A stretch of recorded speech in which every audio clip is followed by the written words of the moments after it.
les greffes osseuses et sur les traitements des atrophies des maxillaires et des mandibules, enfin de la mandibule. Et donc, j'espère que ce soir, contrairement à la fois précédente, il y aura du monde derrière pour essayer de soulever quelques questions, une participation. Et notamment, je souhaite que les internes donc qui participent et qui écoutent ce webinaire osent se manifester, poser des questions à ce sujet. Vous avez l'onglet questions-réponses qui peut vous aider pour intervenir. Donc Bruno, je suis très heureux de l'invitation de ce soir pour partager notre expérience. Et donc, je vais essayer d'intervenir à bon escient pour animer la présentation. Merci Philippe. Écoutez, mes chers confrères, je suis très heureux là, de vous retrouver pour cette deuxième partie du webinaire sur la reconstruction par le biais de l'os allogénique dans certaines atrophies du maxillaire. Et effectivement, on avait fait une première partie pour positionner en fait les clés de la réussite en fait de cette reconstruction alvéolaire, reconstruction osseuse alvéolaire par greffon allogénique. Et donc, à partir de là, en fait, on a posé un tout petit peu les jalons, les prérequis, en tout cas, pour obtenir une cicatrisation et surtout une vascularisation de ces greffons qui vont être un peu le point fort, en fait, de la réussite de cette reconstruction. D'autant plus que toutes les formes de reconstruction peuvent être utilisées par de l'os allogénique, notamment ici par exemple, et là les chirurgiens oraux connaissent ça très bien. Ici c'est une formation tumorale de fibrome ossifiant qui a subi une exérèse, en lequel on a reconstruit secondairement dans un deuxième temps opératoire cette perte de substance.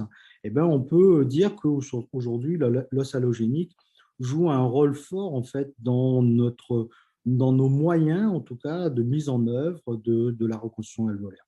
On peut se poser la question aujourd'hui de savoir si on n'est pas en train de subir une mouvance, en tout cas une forme d'alternative dans l'utilisation de cette os allogénique par rapport à l'os autogène. On peut en discuter et je pense qu'en fait, il y a des indications et comme je vous avais dit auparavant, qu'il ne faut pas être dogmatique en matière de reconstruction et que chaque cas, en fait, va subir une pondération des techniques, des différentes techniques qui sont à disposition en matière de reconstruction et notamment en matière de reconstruction de l'os alvéolaire. Vous voyez ici, par exemple, quand on regarde en fait les taux de survie à distance de ces reconstructions, on s'aperçoit qu'en fait, la particularité de l'os allogénique, quel que soit le type de reconstruction, qu'elle soit au niveau crestal ou intrasinusienne, on a une certaine pérennité dans le temps de ces formes de reconstruction. Vous voyez qu'en fait, plus l'os est stimulé et on voit en fait radiologiquement qu'on n'a pas de distinguo entre la reconstruction et l'os natif. Donc ça interpelle en tout cas quand on utilise l'os allogénique. J'ai pas mal fait de reconstruction au niveau de l'autogène et aujourd'hui, c'est vrai que c'est une bonne alternative dans les reconstructions d'utiliser cette structure, ce matériau qui est l'os allogénique.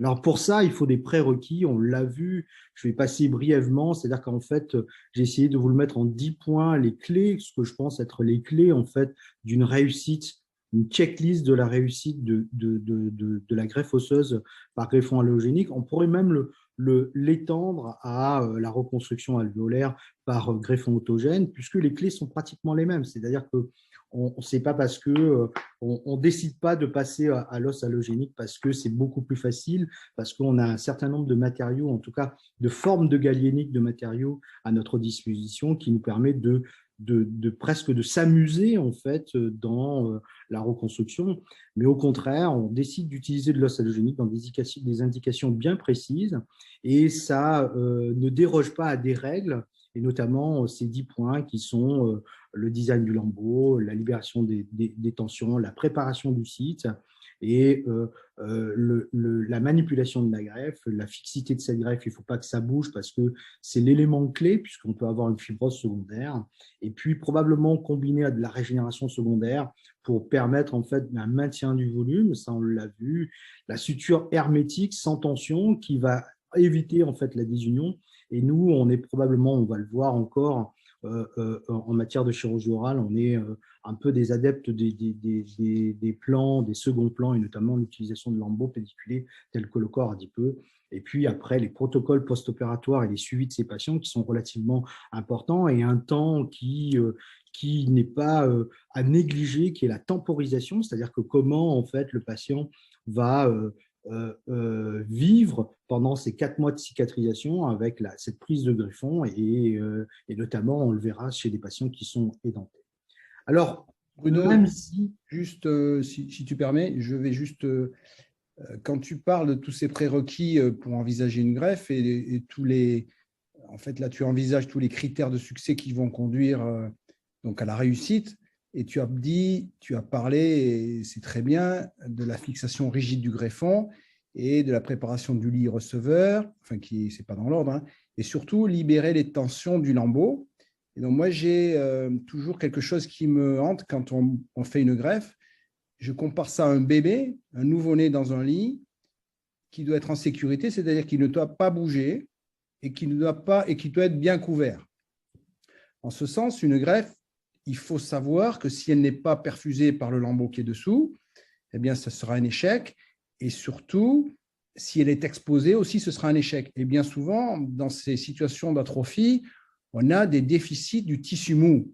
Et est-ce que toi, ça t'arrive de faire une préparation de la muqueuse avant les greffes pour apporter, faire des greffons pédiculés palatins, un greffon du pédicule du cornipeux de la joue au préalable? Au préalable, non, très peu. Je t'avoue que c'était une grosse discussion au tout début, et je me souviens qu'on en avait eu, toi et moi, de cette discussion sur les recouvrements post-opératoires, enfin péropératoires de nos greffons, et que probablement, il fallait, à l'époque, il fallait préparer le site, notamment augmenter la muqueuse. Je pense que ça reste aujourd'hui, ça reste des situations exceptionnelles. Je pense qu'aujourd'hui, on a suffisamment de techniques chirurgicales, et notamment de techniques de préparation de lambeaux, qui nous permettent de recouvrir de façon satisfaisante la reconstruction qu'on réalise. Alors effectivement, ça nécessite, et c'est pas toi qui vas me dire le contraire, ça nécessite des voies d'abord qui sont relativement larges, on va le voir. Hein, et d'ailleurs, je n'ai pas honte de le dire que je l'ai appris avec toi, parce que je suis plus jeune que toi quand même. Et je te taquine.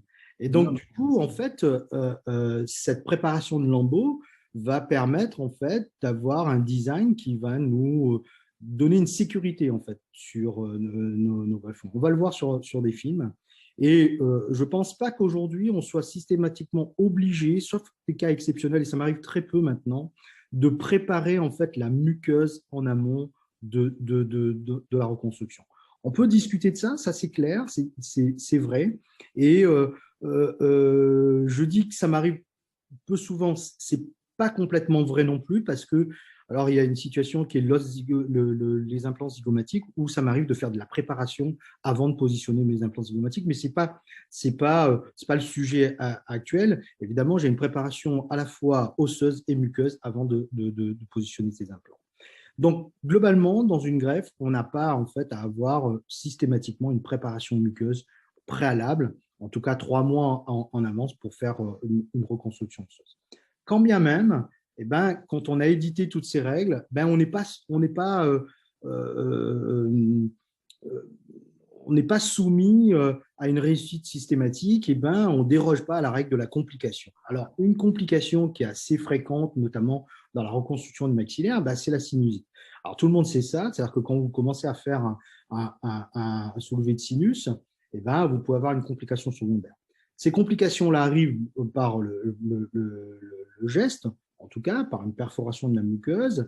Elle arrive aussi, ce qu'on sait moins, par des micro-perforations qu'on ne voit pas d'ailleurs, qu'on ne voit pas lorsqu'on fait un soulevé de sinus, mais elle arrive aussi par des situations où on a des hyperpneumatisations quotidiennes, ce que j'appelle des hyperpneumatisations quotidiennes, c'est-à-dire tout simplement, c'est le patient qui ronfle, qui fait de l'apnée du sommeil ou des choses comme ça, mais qui va entraîner en fait des mobilités de membrane.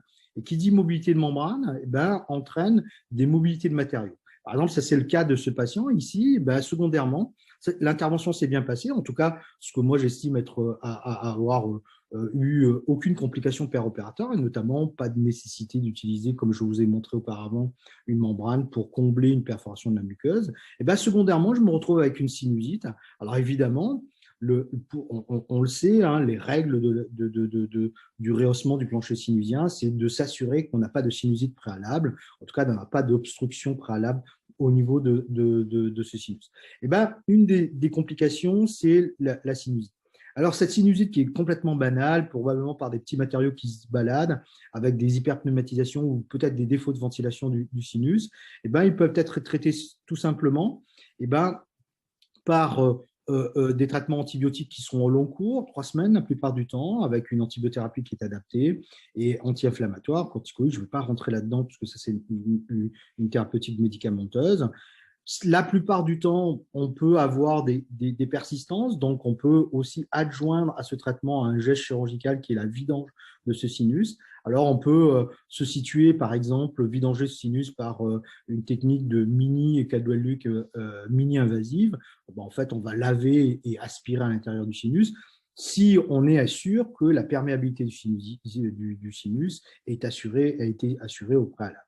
Évidemment, ça ne compromet pas l'avenir de la greffe et ça ne compromet pas non plus la thérapeutique implantaire. Je m'explique. Vous pouvez avoir une perte partielle du matériau et laisser cicatriser le sinus secondairement. Ça va vous prendre plus de temps, mais en tout cas, ça va aussi cicatriser avec le résidu, la portion de greffe qui a prise, et vous pouvez compléter en paire opératoire, en paire pose d'implant, le manque de matériaux que vous pouvez avoir ou le manque de reconstruction que vous pouvez avoir. Et donc, d'une manière générale, ça ne le compromet pas. Alors, on peut avoir des complications qui sont beaucoup plus importantes, c'est-à-dire c'est des CBS qui apparaissent dans les 10 jours et notamment au niveau de la fenêtre opératoire. Et là, en fait, c'est quoi? C'est tout simplement des séquelles de perforation de la muqueuse sinusienne. Et donc, du coup, il y a une déhiscence qui se fait au niveau de cette muqueuse, il n'y a plus d'étanchéité. Et comme tu le sais, Philippe, il va y avoir au travers de la suture un passage d'air et donc il va y avoir un tunnel. Et le matériau va se balader comme ça dans ce tunnel, pouvant entraîner des sinusites qui vont prendre un abcès aigu et qui, s'ils n'ont pas été traités, vont devenir chroniques.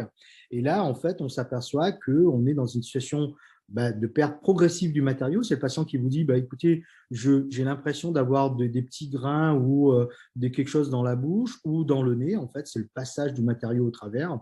Et là, il faut intervenir pour bonne simple raison qu'il faut, le matériau va être surinfecté. Il faut intervenir parce que, on va avoir une installation d'infection et donc un hiatus qui va se faire. Et vous voyez ici, ça c'est un cas qui nous était adressé où le praticien avait fait sa fenêtre, probablement trop basse d'ailleurs, au niveau le cristal. Je vous ai dit qu'il fallait garder 4-5 mm de hauteur cristal au niveau de la fenêtre pour maintenir ce matériau.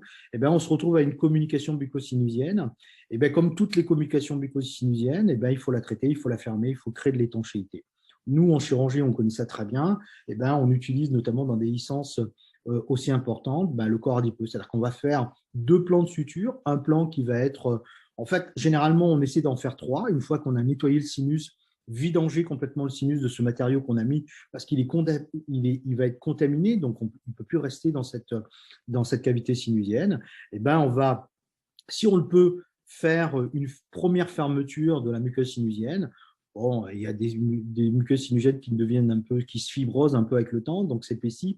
C'est des choses qui peuvent être faciles, mais il faut s'assurer qu'on ait une étanchéité, en tout cas une ventilation qui marche bien au niveau du hiatus du sinus, s'assurer que le sinus est propre et donc fermer en fait cette muqueuse sinusienne. Et par-dessus, on va revenir fermer l'entrée de cette cavité entrale par le corps adipeux et recouvrir par un lambeau de translation.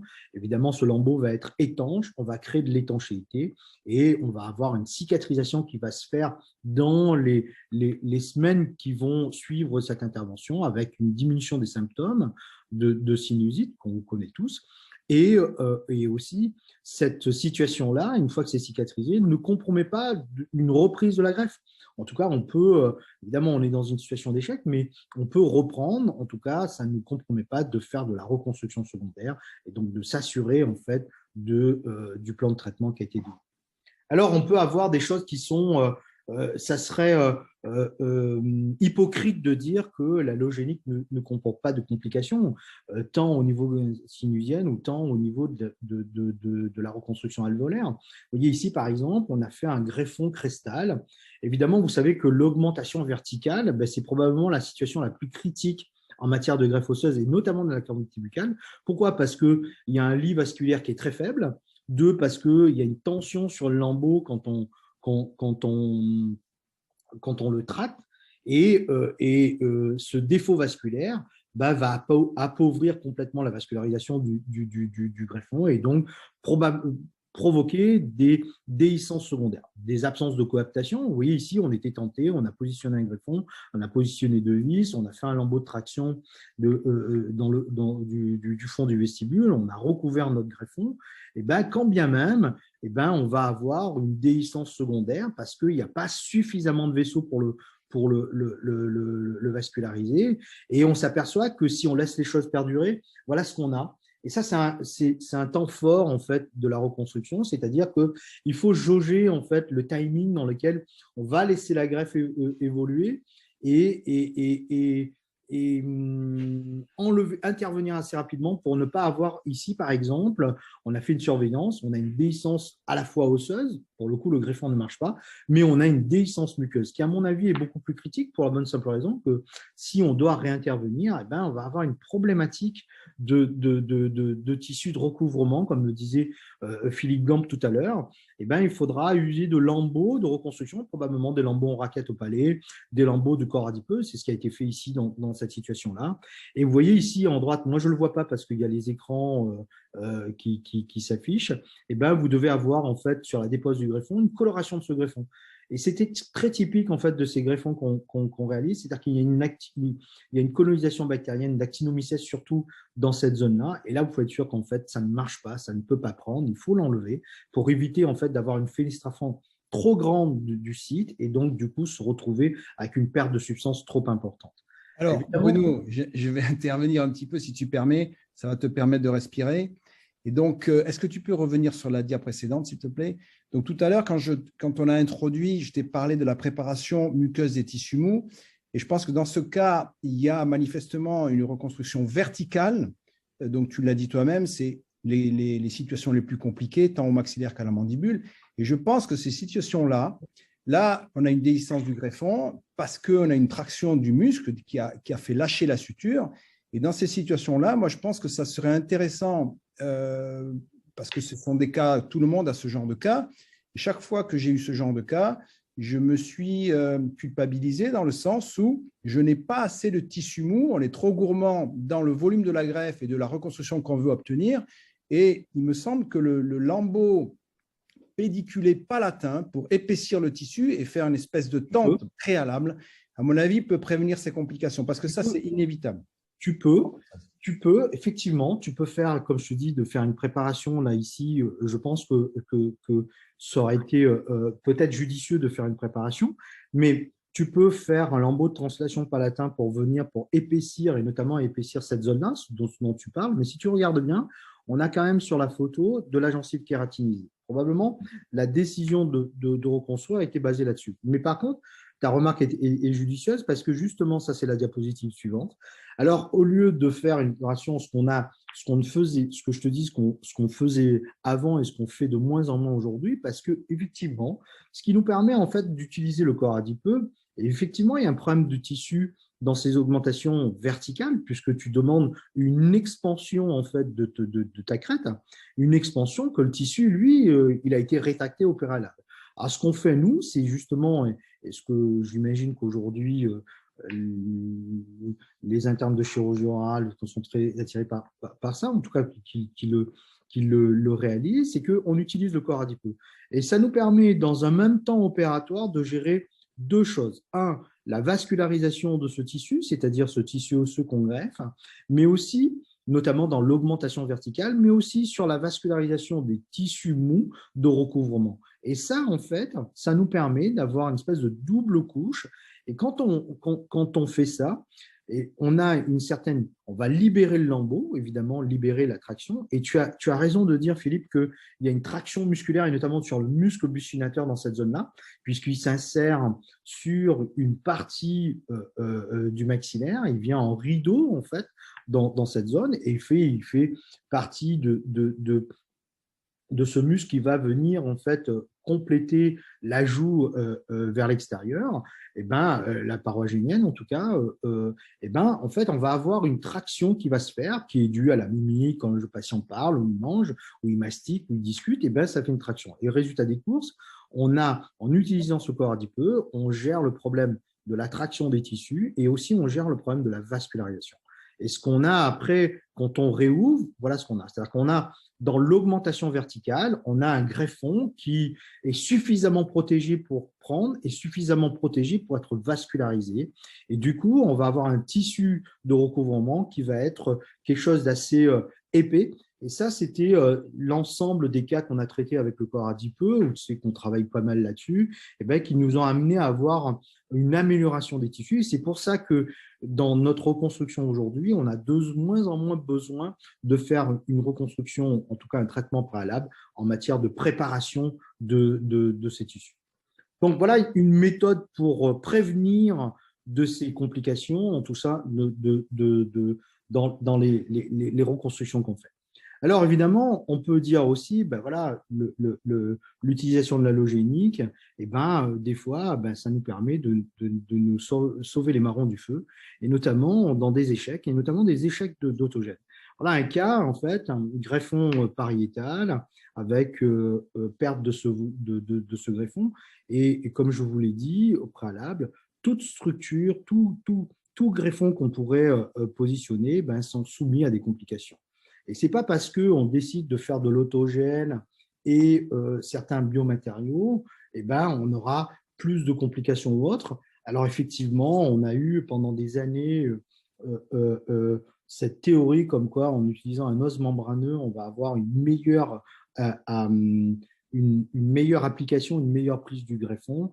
Je peux vous dire, au bout de quelques années de recul de greffe, je suis un peu comme les Japonais qui ont publié il y a quelques années là-dessus, c'est qu'en fait, en réalité, ce n'est pas vraiment le matériau qui prime, c'est probablement le périos qui détermine en fait ce niveau de perfusion et ce niveau d'intégration du greffon.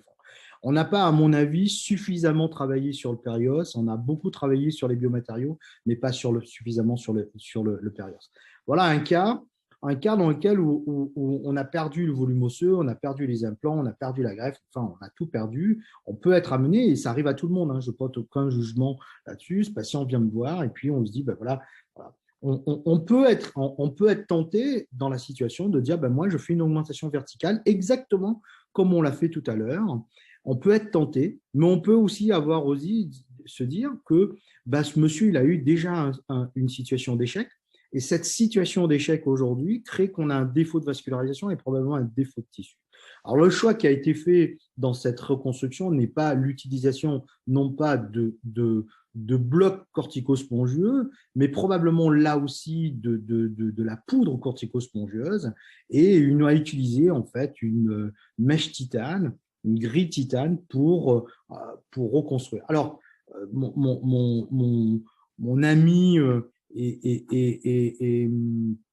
et collègue, je sais que collègue Marie-Pierre Lavadi déteste ce mot, mon pote Arnaud Lhomme, lui, il dit que la grille titane n'est pas de la ROG. Et il a raison. La grille titane, ce n'est pas de la régénération osseuse guidée. La grille titane se comporte exactement comme un bloc corticospongieux. On va créer une structure qui est rigide, qui va mettre à distance les pressions, et on va laisser derrière de l'os spongieux qui va permettre cette vascularisation. Mais en aucun cas, cette membrane va jouer un rôle de régénération osseuse guidée, il va jouer un rôle de tuteur et de permettre une diffusion de vasculaire. Alors évidemment, alors le petit film est un petit peu, le film est un petit peu long, on va pouvoir en discuter un tout petit peu. Je suis pas vraiment sûr encore de tenir les délais en termes d'horaire, parce que on parle pas mal. Alors évidemment, vous voyez ici, on a un affaissement. On a décidé de faire un tracé d'incision à distance de la crête, vous voyez, en gencive libre, en tout cas entre la jonction gencive libre et gencive attachée. Ça nous a permis de décoller, d'avoir un lambeau. Là aussi, évidemment, ce que disait la remarque que faisait Philippe Dante tout à l'heure est judicieuse, c'est-à-dire que le lambeau doit être beaucoup plus large que le site. Et c'est vrai que la première fois où je l'ai vu faire ça, Philippe, pour des extractions dentaires, mais j'étais assez impressionné, j'étais étudiant. Et donc, du coup, probablement ça m'a conditionné. Et donc, je respecte mes pairs et donc je fais des préparations qui sont relativement larges. Évidemment, ici, vous voyez ici, on est dans des cas de récidive, une fibrose. On a des fibroses. C'est très compliqué, en fait, de récliner le lambeau. C'est très compliqué de le ruginer, de faire du soft brushing. Et vous allez voir, là, j'ai fait du soft brushing au niveau du périos. Je fais ce que j'aime pas trop faire, c'est-à-dire une incision, notamment de la fibrose supérieure, ce qui devient un peu fibreux. Et là, secondairement, je vais faire de la dissection périostée. C'est-à-dire que je vais utiliser, comme disait Philippe tout à l'heure, le Metzenbaum pour délâcher complètement, en fait,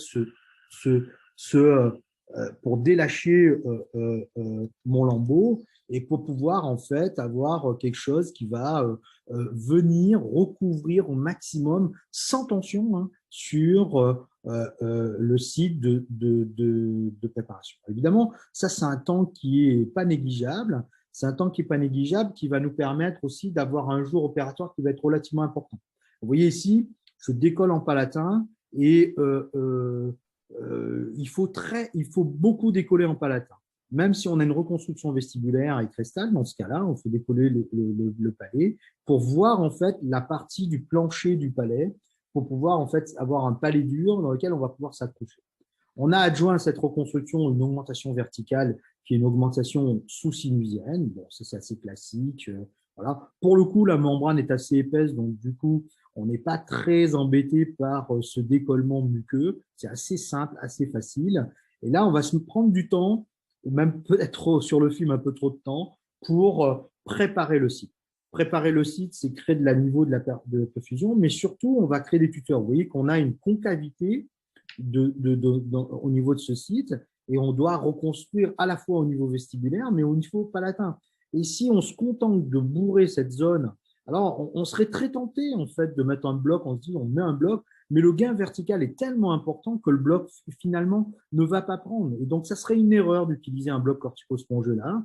Il vaut mieux jouer sur le niveau d'intégration de l'os allogénique. Et là, pour le coup, le cortico-spongeux répond bien en fait à cette situation parce que comme il nous manque au départ, alors méfiez-vous, là ça saigne bien, mais c'est pas un niveau de perfusion qui est très élevé. Comme il nous manque de sang, et comme on est dans une situation d'échec, on va préparer ceci, positionner des vis qui vont être des tuteurs. Et ici, on a mis un tuteur un peu à l'oblique. On va remettre un tuteur au niveau vestibulaire. On va remettre un tuteur. Donc, je détermine en fait les points d'ancrage de lesquels je vais m'appuyer pour pouvoir positionner mes tuteurs. Il faut qu'ils soient solidement arrimés, si je puis dire. Et à partir de là, vous avez très bien compris, on va combler en fait cet espace. Avant de ça, on va utiliser en fait un patron pour designer la zone dans laquelle on va reconstruire. J'utilise en fait alors on peut le faire de façon préalable, hein. Il y a des équipes qui font des impressions 3D, il y a des équipes qui préparent la grille en amont après des impressions 3D du maxillaire. Là aussi, je vous donne une petite astuce, vous pouvez faire un patron avec votre fil de suture et donc du coup en fait pouvoir en fait designer, découper, ajuster votre greffon. Et votre membrane, pardon, moi j'avais fait ça pour un film d'information qu'on réalisait dans notre centre. Et donc, on va designer au plus près, en fait, la grille. On a fait le sinus lift, on est dans une situation, et là, on va combler avec cette pâte corticospongieuse mélangée avec du PRF, du IPRF.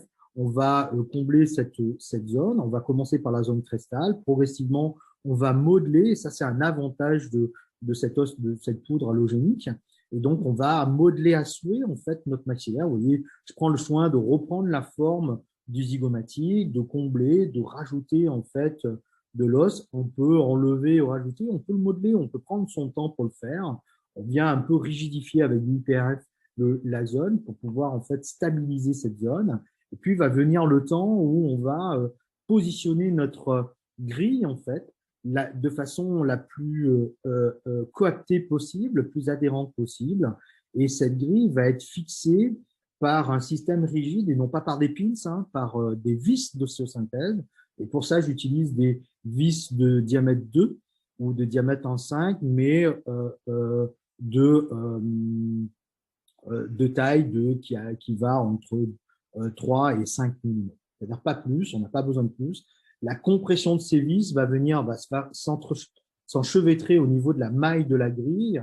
Vous voyez ici, je fais des pré-trous de forage et donc je vais visser progressivement. Vous voyez ici, j'utilise une vis 1,5 mais d'une longueur de 3 ou de 5 mm. En termes pour fixer cette grille, on ne peut pas utiliser en fait des comment dire des pins.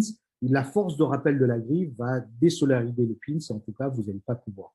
Vous voyez, je viens combler les espaces, les interstices au niveau, le manque que je pourrais avoir au niveau de la grille, une fois que je l'ai modelé, donc on le met dessous, on peut le manipuler, le combler à souhait, et je viens fixer cette grille au niveau du palais. C'est-à-dire que et je vais chercher une zone dure du palais, je m'assure que j'arrime complètement ma grille au niveau du palais et je viens visser, toujours pareil avec des vis au niveau de cette zone. Vous voyez, on peut en mettre plusieurs vis et donc on va créer en fait une fixité. Et au final, pour obtenir quelque chose qui est complètement rigide, c'est-à-dire que là, vous pouvez tirer dessus, ça ne va pas bouger. Et donc, on va pouvoir en fait mouler. Voilà, ça joue comme un tuteur qui vient coapter en fait le greffon qui est dessus. Je comble les interstices pour pas laisser d'espace mort au niveau de la grille et les plans de recouvrement successifs que je vais réaliser. Et donc, ça évite les irritations et notamment, ça évite des fibroses secondaires au niveau des tissus de recouvrement. Une fois qu'on a fait ça, je ne sais pas ce que j'ai fait. Si, je sais ce que j'ai fait. Hop. Une fois qu'on a fait ça, ici, pardon, eh ben, on va recouvrir maintenant notre zone de reconstruction. Et toujours pareil, là, ici, pour des raisons de colle de fibrine, ben, je mets un peu de PRF pour pas que mon matériau se diffuse au niveau de mon site. Et je vais coller mon corps adipeux sur la zone. Et donc, je vais faire 2 plans de suture, un plan avec la graisse et un plan au niveau muqueux. Et une fois qu'on a créé de l'étanchéité dans cette zone, comme une membrane en fait, je vais faire un deuxième plan. Mon deuxième plan, ben, c'est mon plan muqueux avec mon lambeau qui a été préparé auparavant. Et vous voyez qu'en fait, j'arrive de façon aisée à coapter en fait les zones. Et même si j'ai un peu de gras qui dépasse, ça ne pose aucun problème. Et c'est ce que je vous avais dit la dernière fois. Vous voyez ici, ça va se transformer. Ça va d'autant plus se transformer parce que ça va laisser le temps à la vascularisation de dessous. Il y a 6 mois de cicatrisation. J'ai une grille qui se maintient dans le temps. Vous voyez, un bloc qui a été reconstruit, le avant-après, et les pins qui sont, enfin, les vis qui maintiennent ce greffon comme tuteur, en fait. Et vous voyez ici le résultat. Ben, ce résultat-là, il est plutôt satisfaisant et ça nous permet d'avoir un volume osseux. Alors là, on va prendre le temps pour à la réouverture. Vous voyez ici le tissu muqueux et vous voyez ici qu'on a en fait un tissu qui est kératinisé mais qui est aussi épais en fait. Mécaniquement, il soutient la greffe. Mécaniquement, on peut se dire qu'il peut recevoir en fait les implants qu'on a. Voilà ce qu'on a à la réouverture. On a un bloc osseux qui s'est formé. Évidemment, il est extrêmement labile quand on le manipule. Pourquoi? Parce que, bah, évidemment, il est très vascularisé. Il est très vascularisé. Il ne faut pas vous en inquiéter. Et quand on crée des sous-forages, des séquences qui s'arrêtent avant le forêt terminal, eh ben, avec Lincoln qu'on utilise, eh ben, il est très agressif et donc il permet de s'agripper. Moi, j'aime bien ça puisque il est très propice à l'utilisation, en tout cas dans les cas de greffe osseuse. Voilà ce qu'on a au départ. Voilà ce qu'on a à la réouverture. Et quand on regarde le contrôle radiologique, voilà ce qu'on a en termes de radio. C'est-à-dire qu'on a en fait un implant voilà, on a un implant qui est maintenu, la reconstruction implantaire qui est maintenue. J'ai gardé volontairement les vis pour garder en fait un aspect un peu tutorat et notamment au niveau du palais, parce que je ne voulais pas secondairement d'un effondrement des tissus. Peu importe, ça ne compromet pas ma réhabilitation implantaire. Et voilà un patient qui est réhabilité depuis quelques années. Voilà mon propos sur ce maxillaire qui est partiellement atrophique, si je puis dire, ou de façon séquelaire. Mais qu'en est-il de l'atrophie lui-même? C'est-à-dire que, évidemment, quand on joue sur le maxillaire, on peut s'attendre à avoir réglé des problèmes d'atrophie beaucoup plus sévères. Et là aussi, l'utilisation de l'allogénique nous facilite grandement la vie. Alors effectivement, avant, je me lançais dans des reconstructions avec des doubles prélèvements ramiques et force est de constater que quand on a une atrophie du maxillaire, on a aussi des fois des atrophies de la mandibule. Et ben, les prélèvements ramiques, et ben, ça se fait rare. Et donc, j'étais obligé de passer par des reconstructions. Je ne suis pas un adepte de la reconstruction pariétale. Je ne le fais pas sur moi, donc je ne l'impose pas, je ne l'ai jamais imposé à mes patients. J'étais en tout cas un adepte de la reconstruction par greffon iliaque, mixé avec des matériaux non résorbables et sur lesquels on avait de très bons résultats. Voilà cette type de situation. Évidemment, cette situation d'atrophie amène à des classifications. Alors, les classifications sont nombreuses. Les classifications, ça permet en fait de positionner les choses. Une des classifications les plus en vogue en ce moment, c'est la classification de Bedrosian. Et je n'ai jamais su si Bedrosian était un Américain ou un Français, mais je sais qu'il a beaucoup initié au niveau de la Côte d'Azur. Et ben, il a pour mérite en fait de positionner des zones. Ces zones dans lesquelles il va définir une zone centrale, deux zones latérales et qui se situent au niveau prémolaire et molaire. Et dans ces zones, il va définir en fait une cartographie pour pouvoir en fait déterminer une réhabilitation prothétique secondaire. Ce gradient thérapeutique, avec la présence ou l'absence d'os alvéolaire, va donner des classes. Une classe 1, des zones où on a en fait de l'os partout. Et dans la classification de Bedrosian, on utilise des implants conventionnels en termes de réhabilitation. Dans la classe 2, on a de l'os, là pour le coup, que dans la zone antérieure et de la zone prémolaire, pas dans la zone postérieure. Et ben, Bedrosian propose l'utilisation d'Holland 4 ou d'Holland 6 pour la réhabilitation de ces patients.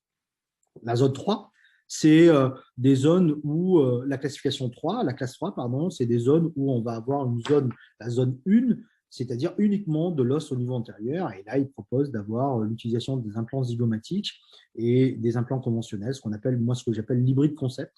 Vous verrez que je suis un adepte de ce, alors peut-être pas aujourd'hui, mais ça peut faire l'objet de d'autres présentations, que je suis un adepte de l'hybride concept. J'aime bien en fait ce type de réhabilitation. Et la zone 4, en fait, c'est la zone 0, ce que j'appelle la zone 0. C'est il n'y a pas d'os. Il n'y a pas d'os, le niveau de l'effos nasale est beaucoup plus bas que le niveau sinusien, et donc du coup, on n'a pas d'os, on est dans une atrophie. Et donc là, il propose d'utiliser des quads zygos, c'est-à-dire des 4 implants zygomatiques en termes de réhabilitation. On va se pencher ici dans notre propos sur la zone 1 et sur la zone 2. La zone 1, en fait, elle a été traitée. Elle a été traitée, je vais passer rapidement, mais ce qui est intéressant, en fait, dans cette classification, et ce qui m'interpelle, c'est qu'en aucun cas, on parle de l'âge. Et je pense que tout chirurgien, aujourd'hui, il est amené à réfléchir sur l'âge. C'est-à-dire, vous voyez ici, par exemple, il y a 2 patients. Vous avez 2 situations anatomiques, 2 situations d'atrophie, vous voyez, 2 maxillaires atrophiques, avec peut-être une zone plutôt dentée à droite. On peut imaginer qu'à droite, le patient à droite est plus jeune que le patient de gauche. Vous n'êtes pas trompé parce que le patient de gauche il a 72 ans et la patiente de gauche a 72 ans et la patiente de droite a 32 ans. Alors évidemment, ça pose le problème de la stratégie chirurgicale.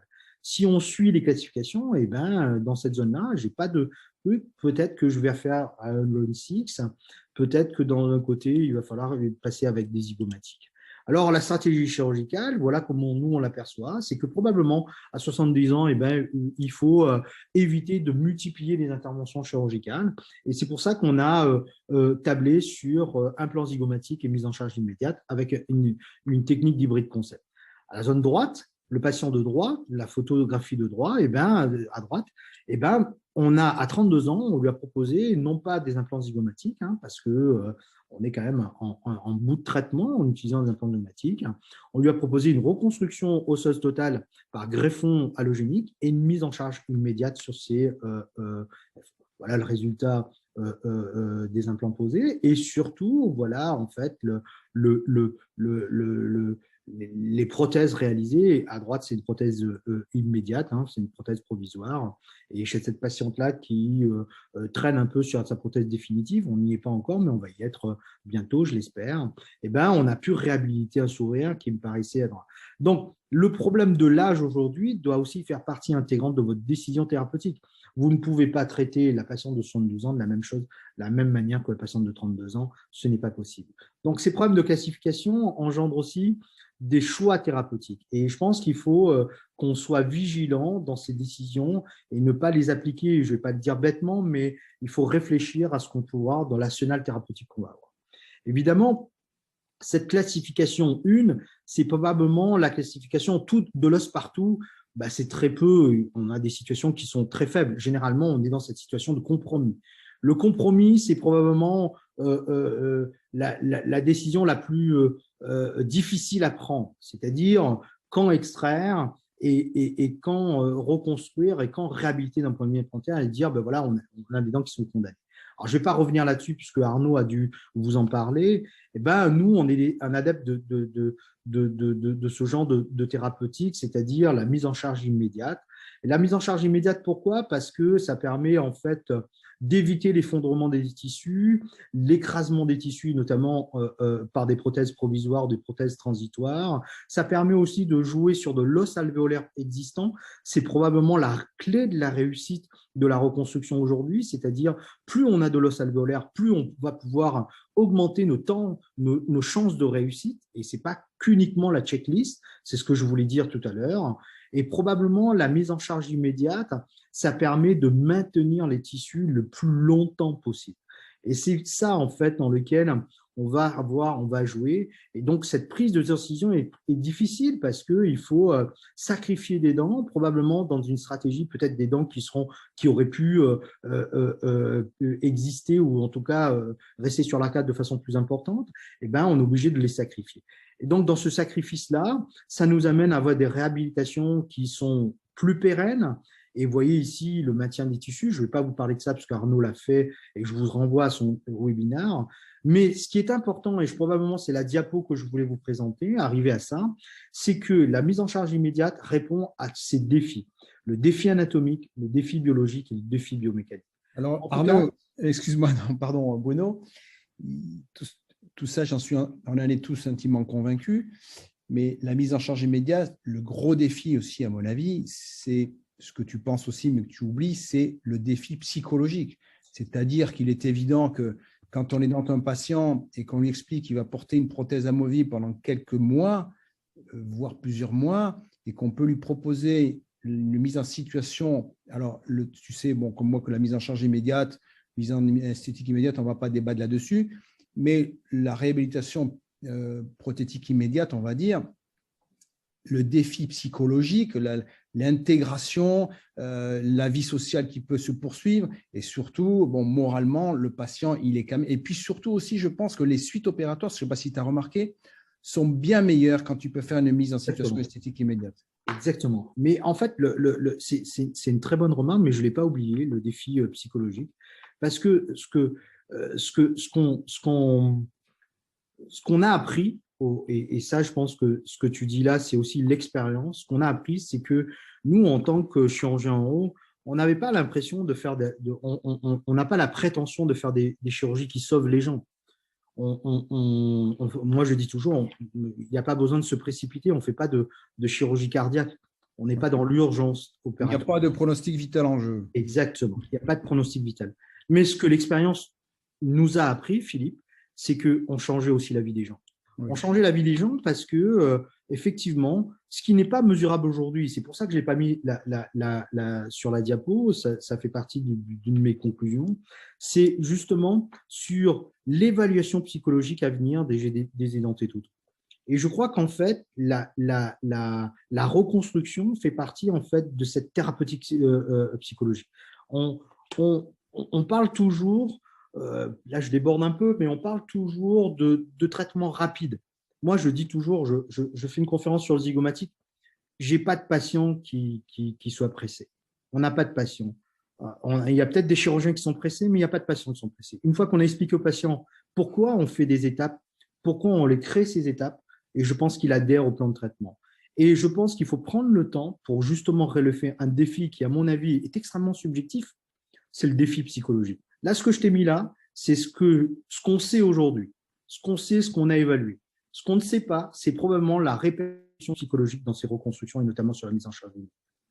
Quand tu regardes en fait ces atrophies maxillaires, eh ben, l'objectif de ça, c'est de dire, ben voilà, moi je suis dans une classe 2 de Bedrosian. Donc, si j'applique Bedrosian, je fais un Holon 6 ou je fais un Holon 4 en termes de réhabilitation.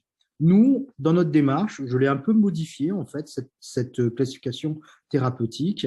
Eh ben, nous, on va faire, en fait, de la reconstruction alvéolaire.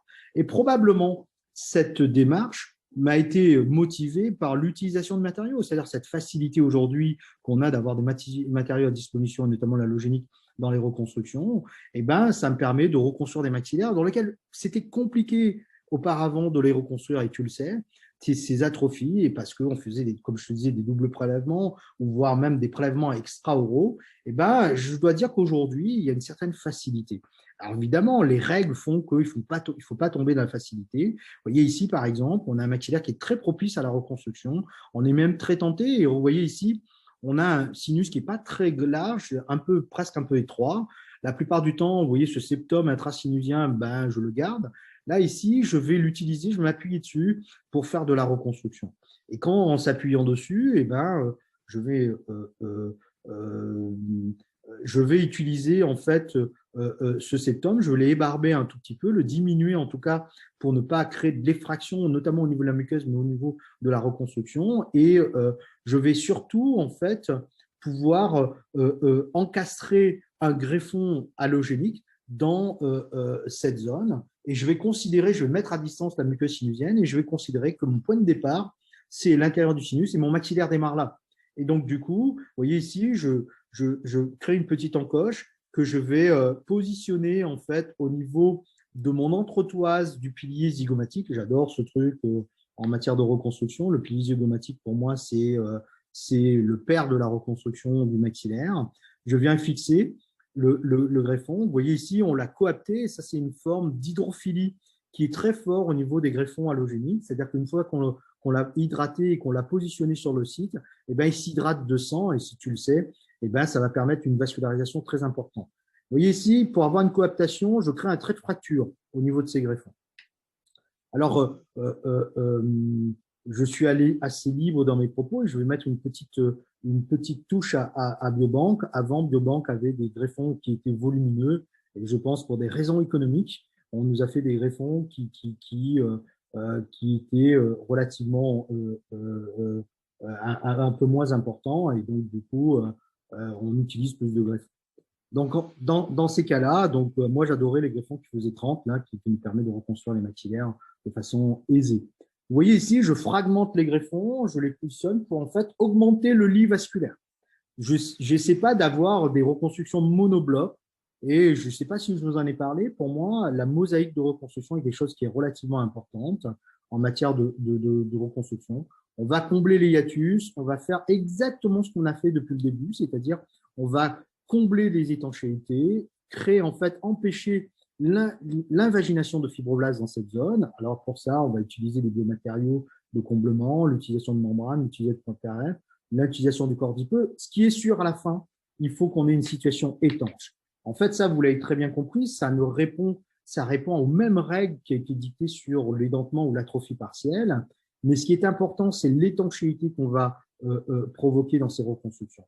Mais ce qui est aussi important, c'est que voilà la reconstruction en post-opératoire, en cicatrisation, voilà ce qu'on a en termes de volume. Vous voyez ici, la crête est relativement fine et on a le fait qu'on ait un greffon relativement épais, eh ben, on peut jouer sur cette transversalité. Encore faut-il que ne pas exagérer ces reconstructions parce qu'on peut se retrouver avec des déhiscences secondaires, comme tu l'as dit tout à l'heure, parce qu'on va avoir en fait des tensions sur des tissus, il faut le libérer, il faut le préparer. Mais ce qui est important, vous voyez ici une coaptation qui est très ferme, en tout cas très uniforme au niveau du greffon, après cicatrisation, mais voilà le résultat à la réouverture 6 mois après, enfin 6 mois après de cicatrisation. On était dans une situation où on avait en fait que de l'os au niveau de la zone 1 et de la zone 2. Et ben, on va se retrouver avec de l'os partout maintenant. Et donc, ce qu'on avait au départ en classe 2, on se retrouve dans une classe 1. Et bien, à ce moment-là, on fait ce que la littérature nous dit de ne pas faire, c'est-à-dire faut faire très attention dans les mises en charge immédiates sur les reconstructions alvéolaires et on doit s'abstenir de faire de la mise en charge immédiate. Et ben nous, on a poussé un peu le vice un peu loin et dans les réouvertures, on a fait de la mise en charge immédiate. Alors voilà la réouverture des tissus. Vous voyez que le greffon est extrêmement vascularisé. Il n'y a pas de perte de volume dans le sens transversal puisque les têtes de vis sont positionnées là où on les avait mis au préalable en paire opératoire. Mais ce qui j'attire votre attention, c'est que les séquences de forage sont faites entre la jonction du greffon et l'os natif. Et c'est probablement ça, en fait, la clé de la mise en charge immédiate dans les greffes. C'est que quand on a une situation au niveau palatin, eh ben, on va permettre un lead vasculaire et surtout, évidemment, tu seras d'accord avec moi, c'est qu'il faut un système transvissé de réhabilitation prothétique qui va permettre en fait une coaptation, une adaptation prothétique la plus uniforme. Alors, juste 2 secondes. Bon, évidemment, toutes ces chirurgies de mise en place d'implants sur des greffes osseuses, sur des sites greffés, bon, ça passe par l'utilisation des guides chirurgicaux, du projet prothétique. Donc, ça, c'est notre débat. Il y a une chose sur laquelle je voudrais qu'on parle 2 secondes, c'est quand tu envisages ce genre de reconstruction complète du maxillaire, c'est la compétence vasculaire de l'os natif à revasculariser le greffon. Et moi, j'aime bien me dire, bon voilà, là j'ai un os compétent, là j'ai un os qui n'est pas compétent, comment on va gérer ces situations et comment on va appréhender l'os, comment on va préparer le lit receveur. Alors, c'est la préparation du lit receveur, évidemment, il est important, mais il n'est pas prépondérant. Pour moi, il n'est pas prépondérant. C'est-à-dire qu'il y a des publications qui montrent que faire des micro-perforations au niveau du site, ce n'est pas des choses qui vont améliorer. Ce qui, à mon avis, va améliorer, et ça c'est sur les rétrospectives de cas qu'on a opérés, qui va améliorer en fait la réussite de l'utilisation de ce greffon, c'est non pas l'épaisseur, mais la surface de réceptacle. Ça, c'est quelque chose qui est important pour moi, c'est-à-dire que plus je vais avoir de la surface, plus je suis à peu près sûr que les choses vont marcher. Moins je vais avoir de la surface, ce qui veut dire, quand j'ai moins de surface, ça veut dire que j'ai une perte transversale et une perte verticale. Moins j'ai de surface, du coup, plus je me retrouve non pas à utiliser des greffons en bloc, mais probablement de l'halogénique en poudre. Et donc, d'utiliser la mèche titane qu'on a vue tout à l'heure, d'utiliser des membranes, mais en tout cas, d'user de toutes les techniques de régénération osseuse ou de reconstruction osseuse qui me permet de m'abroger d'utilisation de monobloc. Pourquoi? Parce que le lit vasculaire ne sera pas suffisant de ça. Et c'est là où ta remarque était juste tout à l'heure et je la complète, c'est qu'il faut un lambeau qui recouvre, mais on n'est pas à l'abri d'avoir une déhiscence secondaire, d'avoir une perte du greffon secondairement sans réouverture. Ça veut dire quoi? Ça veut dire tout simplement qu'on a une nécrose aseptique de notre greffon, c'est-à-dire qu'il ne prend pas, mais il n'y a pas de déhiscence secondaire, il n'y a pas de contamination du greffon. La muqueuse est normale, sauf que dessous, ça s'est bien passé. Je pense que tu as eu ces cas-là, tout simplement parce que le site n'est pas suffisant pour permettre une perfusion de nos greffons. Et quand on se met à faire de la mise en charge immédiate, on préserve en fait le volume. Vous voyez ici à distance, c'est en près. L'enjeu, c'est de garder en fait du volume osseux. Et je vais terminer là-dessus, et parce que il faut finir, on est à 54 minutes sur la présentation. Eh ben, l'enjeu pour nous, c'est la temporisation. C'est-à-dire que quand on a cette zone de reconstruction, la temporisation est relativement importante. Alors, il faut éviter que la prothèse vienne s'appuyer sur le greffon, et tu le sais, il faut ébarber la partie vestibulaire du greffon, et donc, du coup, il faut mettre à distance. Ce qu'on utilise, c'est des implants provisoires ou des vis qui vont maintenir la prothèse à distance et en fait éviter en fait une pression de cet appareil. Donc, je vais terminer mon propos là-dessus pour vous dire que j'étais très heureux en fait de partager ce moment sur la reconstruction alvéolaire avec les différents intervenants. Philippe, de le partager avec toi. Et j'utilise en fait ce moment, les dernières minutes qui me restent, pour introduire quelque chose qui nous tient à cœur, Philippe et moi-même, c'est les entretiens de chirurgie orale. C'est quelque chose qu'on a mis en place il y a quelques années. Il a été un peu stoppé, on le faisait tous les 2 ans. Il a été un peu stoppé par le Covid ces derniers temps et les résidus de Covid, hein, si je puis dire, les conséquences du Covid. Et je vous informe que ces entretiens de chirurgie orale vont reprendre le 10 février à Toulouse sous la présidence de Jacques Saboy, qui est chirurgien maxillofacial plasticien. Et je vous y invite à vous y rendre parce que c'est, comme son nom l'indique, c'est les entretiens de ceux qui font de la chirurgie, tant dans le public que dans le privé, et ouvert à tout le monde, pas que uniquement des spécialistes de chirurgie orale, mais aussi des praticiens qui ont un tropisme chirurgical et qui sont amenés à traiter des cas dans leur pratique quotidienne. Et donc, c'est véritablement un échange, ça se veut être un échange, ça se passera à la faculté chirurgie dentaire de Toulouse, ça se veut un peu bon enfant et un peu universitaire, si je puis dire, parce que pour nous, en tout cas, et en tout cas pour moi, tout démarre au niveau de la fac, tout démarre sur au niveau des bancs de la fac, en tout cas nos rêves en fait de devenir des futurs chirurgiens oraux. Eh ben, j'ai voulu rendre hommage en fait à ce point de départ en les organisant à la faculté de chirurgie dentaire de Toulouse. Je vous remercie. Je vous remercie de votre attention. Et Philippe, je te remercie de cette collaboration. Bon, on a tout le temps, on se voit assez régulièrement. Et merci à toi et je te laisse le mot de la fin. Bruno, je me suis régalé en écoutant ta présentation et j'ai vraiment bu tes paroles. Mais évidemment, on pourrait discuter, je crois, jusqu'à ce soir. Bon, moi, j'ai simplement quelques petites remarques. C'est que toutes ces chirurgies que nous a montrées Bruno, que tu nous as montrées, qui sont très belles, ne doivent pas nous faire oublier que l'os allogénique doit répondre à tous les critères de prise de décision et qu'il faut maîtriser vraiment la chirurgie pour pouvoir se lancer là-dedans.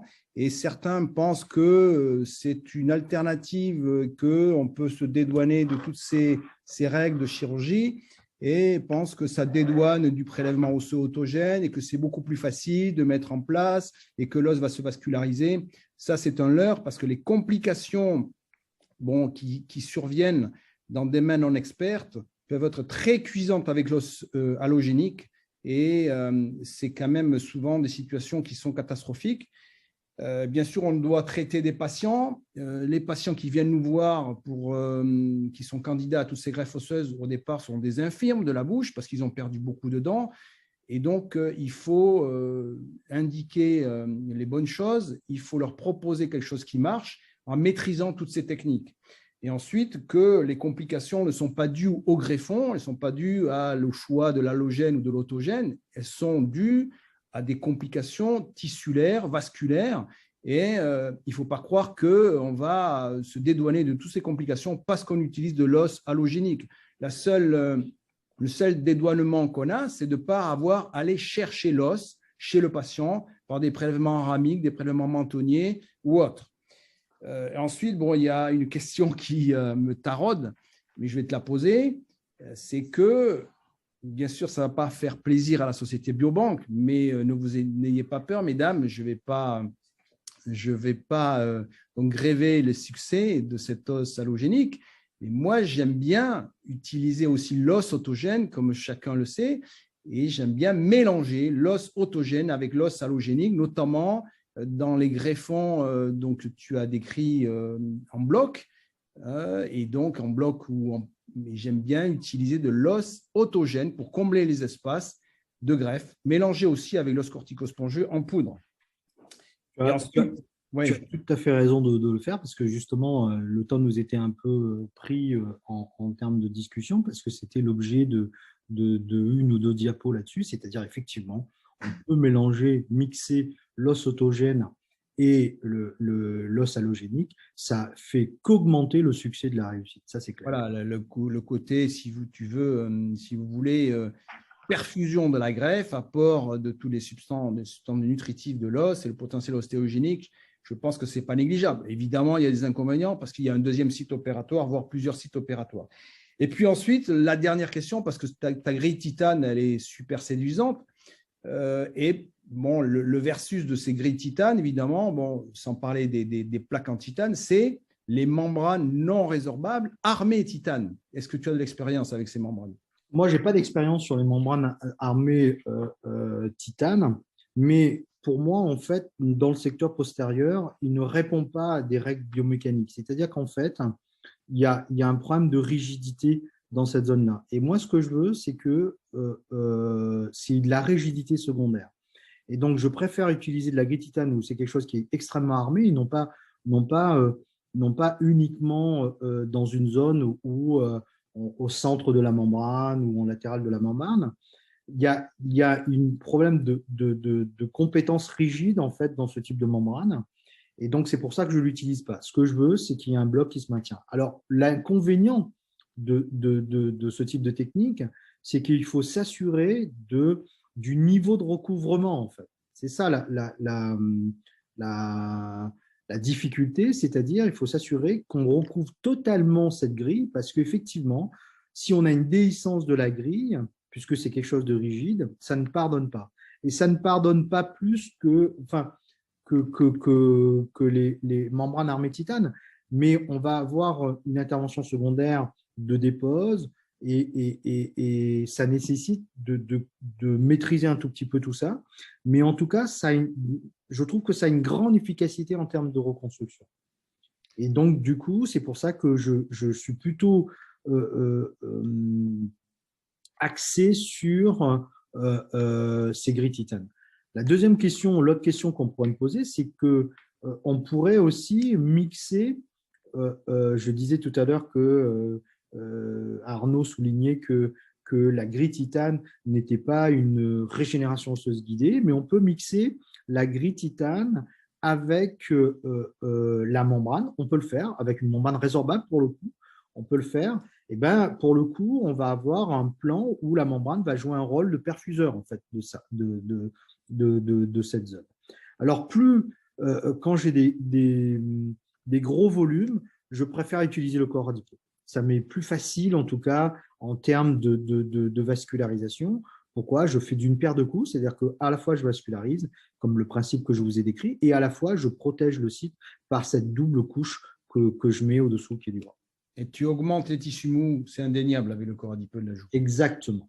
Exactement. Et ça, c'est probablement une étude secondaire qu'on est en train de faire dans notre pratique, c'est-à-dire l'évaluation des tissus mous autour de ces implants. Et je t'avouerai que moi, je n'ai pas une grosse expérience de la greffe épithélio-conjonctive, évidemment, comme tout le monde en matière de chirurgie orale et dans mes reconstructions, je l'ai faites au début. Alors, chez nous, c'est Marie-Pierre Labadie qui pratique ça. Et donc, aujourd'hui, dans les grosses reconstructions, je ne fais plus de greffe épithélio-conjonctive. On les garde pour des situations bien particulières, et notamment des situations unitaires de régénération. On a perdu de tissu dans le secteur antérieur ou des choses comme ça. On ne peut pas. Mais dans le secteur postérieur, c'est clair qu'on Bien, alors, je souhaiterais qu'il y ait quelques questions dans les gens qui nous écoutent, notamment les internes en chirurgie orale, mais pas que. Et donc, je suppose que vous avez eu toutes les réponses à vos questions, mais ça serait bien que quelqu'un puisse faire une petite question. Est-ce qu'ils ont la possibilité d'écrire ou de parler? Vous pouvez parler? Est-ce qu'il y a quelqu'un qui oserait nous poser une petite question sympathique? Enfin, si on peut répondre, hein, Bruno, hein, peut-être que… Je ne sais pas si on a encore la main, en fait. Aurélien Boss, je le vois. Oui, apparemment. Oui, bonsoir. Ah, ça fait Ah, plaisir. Je suis désolé, je vais pas être très contributif, j'ai pas de questions, mais c'était en tout cas très, très plaisant à entendre. Ça confirme et ça reprend de façon bien organisée beaucoup de choses que j'ai pu observer en tout cas dans votre pratique. Donc, merci beaucoup d'avoir réorganisé tout ça. Peut-être une question sur la mise en charge immédiate qui me vient. Euh, bon, il me manque beaucoup de notions parce que je n'ai pas encore commencé mon premier semestre, mais quels sont les prérequis techniques pour pouvoir faire une mise en charge immédiate, notamment en termes de coupe de serrage? Quels sont les waouh, autres prérequis qu'il faut valider? c'est une question piège, ça, non? J'ai trouvé très peu d'informations en révisant le concours là-dessus. Après, c'était pas trop au programme, alors j'ai pas poussé. Mais c'est vrai que ça commence à m'intéresser un petit peu, donc je me permets de la poser ce Alors, soir. je vais te faire une réponse de Gaston. Je vais laisser Philippe Gant répondre à cette question, en fait. Alors, Alors, effectivement, j'imagine que si tu me la poses, c'est parce que tu m'as vu pendant ta période de stage poser des implants et que le couple de serrage n'était pas véritablement ma préoccupation. Je pense que c'est ça, en fait. Philippe? Oui, Ouais, il y a des la seule règles. notion que Il y a des règles évidemment de couple de serrage d'implants dans les greffons. Mais ce qui est sûr, c'est que quand on fait de la greffe et quand on positionne les implants, il ne faut pas créer de la compression. Ce qui est sûr aussi, c'est que quand on fait de la greffe et qu'on pose des implants, et notamment dans la mise en charge immédiate, il faut créer du sous-forage. Il faut créer du sous-forage. Alors, ça peut paraître antinomique, en fait, ce que je viens de dire. Pas de compression et du sous-forage. Pourquoi? Pour la bonne simple raison, c'est que les implants que tu utilises, et notamment ceux que tu as vus, ce que nous, on utilise, sont des implants presque auto-taraudants. Et donc, du coup, le grip, si je puis parler ainsi, eh ben, va nécessiter en fait d'avoir du tissu osseux. Et la particularité de la greffe, c'est que, et ce que tu as vu aussi, c'est que systématiquement, on intervient à aller grand maximum 6 mois. Et grand maximum 6 mois, ça veut dire quoi? C'est que j'ai perdu de vue mon patient pour des raisons X ou Y. Mais la plupart du temps, et ça, c'est une règle chez nous. D'abord, c'est une règle parce que on intervient à 4 mois, 4 mois, 4 mois et demi. Ça, c'est une règle de tous les praticiens en termes qui font de la mise en charge immédiate, notamment sur les greffes dans notre groupe. Et ça nous permet deux choses. La première, c'est que c'est codifié et on peut analyser et on peut parler exactement des mêmes choses, quel que soit le praticien. La deuxième, c'est que la greffe, pendant cette période-là, est en phase de cicatrisation. Et que pour nous, en fait, la stimulation chirurgicale va permettre, en fait, un turnover cellulaire. Et on s'est aperçu que quand on intervient, si tu regardes bien, si tu te souviens des diapos, les images radio, on a une image qui change, en fait, une texture osseuse qui change, parce qu'on a une densification progressive. Et ce qu'on veut volontairement, c'est que le stress chirurgical qu'on impose lors de la séquence de forage entraîne en fait ce turnover. La deuxième, autre chose, c'est que le fait de faire du sous-forage, c'est que comme on est dans un os qui est en pleine cicatrisation, donc presque du néonos, os, si je veux, si je puis m'exprimer ainsi, et ben en fait, si on va vers une séquence de forage terminale, et ben on va avoir un implant qui va flotter. Et au départ, il faudra changer de diamètre, ou en tout cas, ou voire même des fois, détruire la greffe. Et si on augmente en fait la séquence de forage, le diamètre de la séquence de forage, on peut aussi entraîner une dislocation de notre greffon. Alors, on a pour habitude de dire que quand on positionne nos implants, les implants sont serrés entre 35, 40, 50 newtons à peu près en termes de couple. Et quand on met le pilier au-dessus, il ne faut pas le serrer à 50 newtons parce que là, l'implant il va se dévisser, il va tourner. Il faut mettre le pilier, quand on met le pilier en paire opératoire, et bien, il faut mettre le pilier à 15 newtons. Ça suffit amplement pour faire une mise en charge immédiate, et notamment de la prothèse. Alors évidemment, ce n'est pas mon domaine, donc je ne veux pas je ne veux pas m'aventurer là-dessus. Mais ce qui est sûr pour un chirurgien, c'est qu'il faudra du temps pour apprécier en fait ce geste sur la greffe. Et les futurs chirurgiens, ils comprendront qu'on ne peut pas appliquer bêtement les séquences de forage exactement comme dans l'os natif. Ce n'est pas possible. Pour la bonne simple raison, c'est qu'on a un os qui est encore labile, mais cette densité va s'obtenir avec le stress chirurgical et surtout la mise en charge immédiate, c'est-à-dire les micro-traumatismes que va engendrer l'occlusion. Et c'est pour ça qu'on fait de la mise en charge immédiate. On fait de la mise en charge immédiate parce qu'on veut de la cicatrisation. Et ça peut paraître dingue, hein, et parce qu'on appuie dessus, on se dit, et quand on relie, je ne rentre pas dans la mise en charge immédiate, c'est pas mon propos, mais quand on relie de façon rigide nos implants, ben, cette distribution de force au micron près va être va pas avoir un effet dévastateur, mais un effet en fait bénéfique à la greffe. Et je termine là-dessus. Plus on a de l'os alvéolaire, plus la mise en charge immédiate marche. Oui, et aussi. Merci beaucoup pour la réponse. Aurélien, une question importante aussi que tu dois te poser, c'est le diamètre des implants que tu vas mettre dans ta greffe. Là, Bruno, tu peux parler de ça, mais je crois qu'aujourd'hui, on ne dépasse pas les 4 mm en général de diamètre implantant dans les greffes. Ce n'est pas parce qu'il y a du volume osseux qu'il faut mettre un implant large et exploiter tout le volume osseux à notre disposition.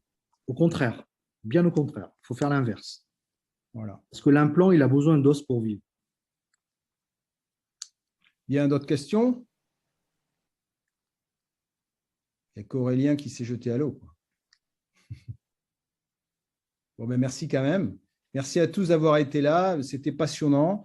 Et en fait, tous ces webinaires qu'on écoute, toutes ces petites conférences doivent avoir, à mon avis, un objectif, un but. C'est toujours continuer à se poser des questions parce que personne ne détient la vérité. Et il y a plusieurs chemins, enfin, il y a plusieurs routes pour arriver, plusieurs chemins pour arriver à un objectif. Et tout ça, ça évolue. Et plus on va voir des choses, plus on va apprendre, plus on va opérer, plus on va continuer à se poser des questions. Bonsoir et merci beaucoup. Merci à vous. Bonne soirée.